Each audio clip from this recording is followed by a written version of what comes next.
Fala galera, hoje tem América de Cali e Corinthians, que medem forças nesta terça-feira, a partir das 21h30, pela segunda rodada da fase de grupos da Copa Sul-Americana. O confronto será disputado no Estádio Olímpico Pascoal Guerreiro, na Colômbia. Vamos acompanhar com a turma do Gazeta Esportiva a provável escalação que o Timão vai entrar em campo hoje, logo mais.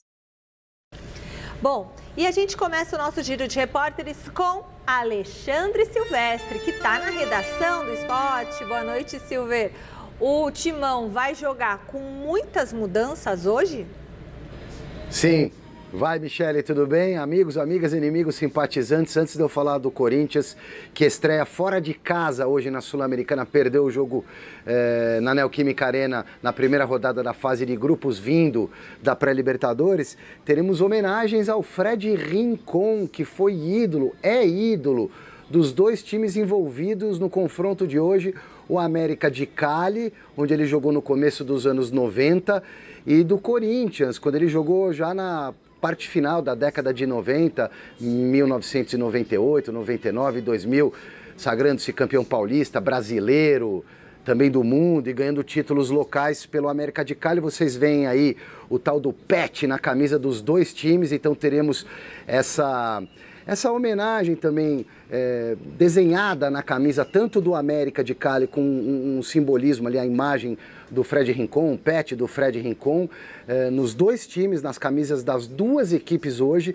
Essa homenagem vai ser repetida no jogo do segundo turno da fase de grupos, quando o América de Cali vier visitar o Corinthians aqui na Neoquímica Arena. Os capitães hoje também vão trocar camisas simbólicas, retrô, do Fred Rincon quando jogou no Corinthians com a camisa 8, quando jogou no América de Cali com a 14, se eu não me engano. Vocês viram aí no Ilustra das imagens. Então, uma homenagem bonita ao Rincon, que faleceu num acidente automobilístico em 2022. Falando do Corinthians, muitos desfalques, além daqueles já conhecidos, são 6 jogadores importantes machucados: Hugo Souza, Gustavo Henrique, o Andileri, o Garro, o Memphis e o Coronado, que é reserva. Apesar disso, o Ramon Dias, o Emiliano Dias, a família Dias, os caras que conduzem, que escalam, devem poupar alguns titulares também que estão à disposição, porque no sábado que vem tem Campeonato Brasileiro, clássico contra o Palmeiras, o jogo vai ser em Barueri. Família Dias entende que nesse momento tem que priorizar o Campeonato Brasileiro em detrimento da Copa Sul-Americana. Então, titulares como Carrilho e Yuri Alberto podem, talvez, começar no banco de reservas. O Carrilho até sentiu um desconforto muscular, foi substituído contra o Vasco no intervalo. O Yuri jogou um pouco mais de tempo, mas também quando acabou o jogo estava se arrastando. E vamos a um provável Corinthians aí no campinho, na tela.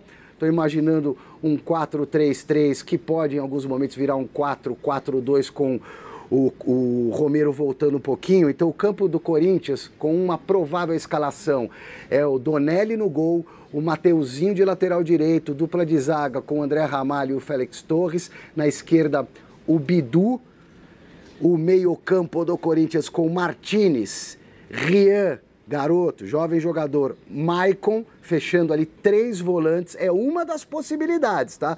Eu tô chutando aqui baseado em informações que possa ser esse time. E na frente, oportunidade para Thales Magno, para Romero e o centroavante, o Hernandes.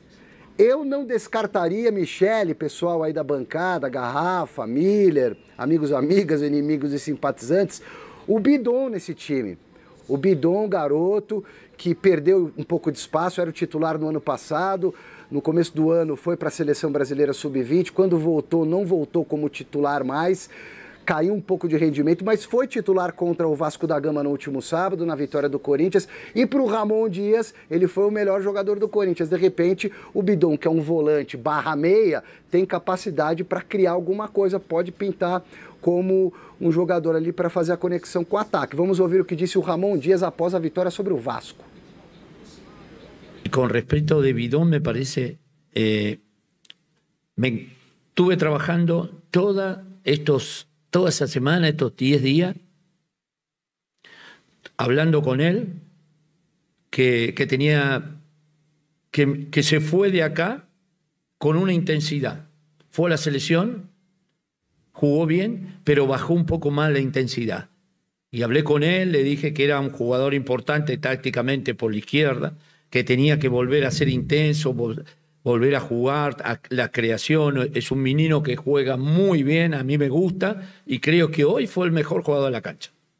Lejos fue para mí el mejor jugador, por su tenencia, por la agresividad, por el manejo. Nosotros apuntamos mucho a él y esperemos que siga teniendo este nivel de concentración y del trabajo que hizo hoy. Estoy muy feliz por él. Então, Michele, eu entrego para vocês aí com uma pergunta. De repente, o Bidon poderia ser uma alternativa na ausência de Memphis, de Garro. O Corinthians não tem ali um criador, um cara que pensa o jogo. E o Bidon teria essa capacidade para fazer essa conexão do meio campo com o ataque? Volto daqui a pouco com mais Corinthians no Gazeta Esportiva. Valeu, Silver. O que você acha, craque? Olha, Michele, acho que o mais importante hoje na partida do Corinthians são os desfalques, né? Os três, né? O Memphis, o Garro e o goleiro Hugo, né? Que tem sido determinante em muitas partidas e decisões para o time. O Bidon é um bom jogador, mas ele não é um jogador para estar lá. Ele é um jogador para chegar lá, é diferente, né? Então eu acredito que ele é um jogador que não sabe jogar de costas, ele não pode fazer esse papel que o Garro faz, que o Coronado também faz, porque são meias, né, atacantes. O Bidon é um jogador que chega de trás, até porque fisicamente ele é fraquinho, né? Ele tem boa técnica, mas vindo de trás, jogando de frente. É que olhando para o elenco do Corinthians, né, Miller, dentro das possibilidades que o Silvestre passou e você acabou confirmando aí, Coronado de fora, Memphis de fora, Garro de fora, né? O Carrídio também não deve jogar. Yuri também, né? Entendeu? Yuri também. Ou seja, olhando para o elenco não sobrou ninguém. Então, o Bidon, como você bem falou, que é um homem de meio campo, ele é um cara que pelo menos ele tem a saída de jogo. Ele tem saída, não é criador. Ele tem saída que é diferente. A saída, normalmente, quando você sai, você encontra o meia, né? Ele tá de frente. O cara que tem a saída de bola encontra o meia cria. O Bidon vai ter que acumular essa função. Agora, na verdade, como o Corinthians se complicou muito no primeiro jogo, e graças ao Ramon, o Ramon tem culpa, sim, na derrota aqui contra o Huracan. Isso. Aqui contra o Huracan, time argentino, que ele tira o Carrídio da direita, ele tira o armador, deixa o time com 3 atacantes sem armador e o Corinthians foi um desastre. A situação do Corinthians é praticamente desastrosa na Sul-Americana, porque a tendência hoje é que o Huracan, Miller, vença o Racing, porque o Huracan venceu aqui, vai jogar lá na Argentina. Sim. O Huracan é uma tendência. Sim. E o América de Cali vai ser um inferno hoje lá. Você conhece lá, Cali, porque eles Colômbia. Precisam da vitória. O América de Cali tem um time competitivo, tá com força máxima e tal, deve vir com tudo para cima do Corinthians. Se o Huracan vence o Racing, o América vence o Corinthians, ambos fazem 6 pontos, o Racing e Corinthians com 0, só se classifica um. Aí o Corinthians estaria praticamente fora na segunda rodada. Então, do jeito que a coisa tá, o Ramon tá priorizando e aí eu acho que ele está acertando. Priorizando o Campeonato Brasileiro, tem clássico no sábado contra o Palmeiras e é o que sobra, né? Além de não contar com o Hugo, com o Yuri Alberto, hoje vai ser vida difícil para o Corinthians. Acho que os desfalques são determinantes, né? São os desfalques, jogadores decisivos. E quando você perde um jogador decisivo, você não tem peça de reposição para decidir. Aí fica mais difícil. Bom, Silvestre está de volta agora para o papo para falar mais um pouquinho do Corinthians. Ô Silver, tem uma perguntinha para você. Como é que tá a tabela do grupo do Timão? O Corinthians se complicou logo de cara nessa fase de grupos da Sul-Americana porque perdeu em casa para o Huracan. E o América de Cali, que manda o jogo dessa noite às 9h30 contra o Corinthians lá na Colômbia, venceu fora de casa, já tem 3 pontos. Então o Huracan e o América de Cali lideram a chave, o grupo C da Sul-Americana, com 3 pontos. E o Corinthians, se hoje perder, vai ficar a 6 pontos do América, restando 4 jogos. É tiro curto. Então uma situação complicada, porque na Sul-Americana somente o campeão, o primeiro colocado de cada grupo é que vai para o mata-mata de oitava de final direto. Quem ficar em segundo encara uma repescagem, jogo de ida e volta com um terceiro qualquer eliminado da fase de grupos da Libertadores. Além de tudo, serão mais 2 jogos ainda nesse calendário apertado para o Corinthians, que vem já bem desgastado fisicamente desses primeiros meses do ano, com o Campeonato Paulista, todo o esforço para ser campeão em cima do Palmeiras, a pré-Libertadores onde foi mal, tanto que acabou caindo aí na Sul-Americana. O Corinthians, portanto, hoje, no mínimo, tem que empatar, Michele. Mas se vencer, respira, empata com a América. E tem um jogo que começa um pouco mais cedo. O Corinthians joga às 9h30, só que às 7h, daqui a pouquinho, o Huracan recebe o Racing. O Huracan da Argentina recebe o Racing do Uruguai. Mando do Huracan, uma boa chance do Huracan ganhar e também ir a 6 pontos, porque ganhou do Corinthians fora. Então o Corinthians tem que tomar cuidado para não ficar muito para trás e sequer disputar a vaga na repescagem da Copa Sul-Americana. Sobre esse tema, falei com o goleiro Matheus Donelli, que é reserva, mas está atuando como titular na vaga do Hugo Souza, depois do jogo contra o Vasco, e ele falou da importância da partida desta noite na Colômbia contra o América. É um jogo muito importante, né? A gente precisa conquistar os 3 pontos, é um jogo muito duro, uma equipe muito boa. É difícil jogar lá, mas a gente vai dar o nosso máximo, vai deixar a nossa vida lá para, se Deus quiser, conseguir sair com os 3 pontos, porque é muito importante. A gente teve um tropeço aqui na estreia e a gente sabe o quanto é difícil o campeonato sul-americano, então a gente não pode dar brecha. A gente acabou dando um deslize aqui na nossa casa e agora a gente tem que recuperar fora de casa. A gente já vai comentar sobre o Donelli, sobre a questão do grupo do Corinthians. Chegou a hora de... E aí o Corinthians, né? Falando sobre o Donelli e sobre esse grupo do Corinthians. Porque esse jogo que o Corinthians tem hoje é contra uma equipe muito mais difícil do que a outra que encarou. E com um elenco diferente, um elenco que não é o titular, né? Um elenco totalmente desfigurado, né? Muito provavelmente com apenas 3 titulares, e a gente já falava logo na primeira entrada do Silvestre, um apanhado do grupo, e agora fica muito mais claro, né, Mineira? Olha lá, América de Cali 3, Huracan 3. O Corinthians vai, se ganhar do América de Cali, ele chega aos 3 pontos, mas o Huracan muito provavelmente vai ganhar do Racing, é uma tendência, tá? Eu tô sendo otimista com o Corinthians. Aí o Racing já pula para a liderança, ou melhor, o Huracan pularia para a liderança com 6 pontos, Corinthians e América com 3 pontos. Não sei, essa seria a combinação talvez a melhor aí, em termos de mais otimista. Mas a tendência hoje, com esse Corinthians desfigurado, qualquer resultado que não venha a ser vitória do América, apesar da grandeza... Já é bom. Né, é surpresa para mim. Qualquer resultado de Huracan e Racing vai ser ruim para o Corinthians.